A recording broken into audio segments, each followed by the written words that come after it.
The U.S. Attorney's Office actually started the investigation.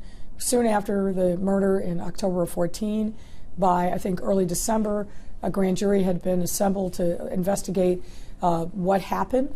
And all I'm saying is that in light of the acquittals of the 3 officers, I would like the U.S. Attorney's Office to reopen that grand jury investigation so we can get to the bottom of it. Whether there are civil rights charges that are brought or not, or other charges, that is entirely up to the U.S. Attorney's Office in their discretion. But I think that that grand jury needs to be reconstituted, and this case needs to be looked at anew from a federal lens. Is it safe to say that the way it sits right now doesn't sit well with you? Well, it's disappointing to me that both the sentence that Jason Van Dyke received, which for a murder, he got the equivalent of a slap on the wrist, which is outrageous. And when we look at those 3 officers, it's not just those 3 officers.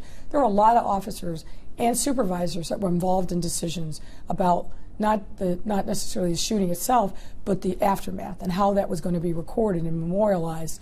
And I think that the public deserves to know who did what and when. That's why I've also called for the release of the investigation that was done by the Inspector General, which had detailed reports on every officer that touched this case, along with supporting evidence. I think that needs to be out in public view as well.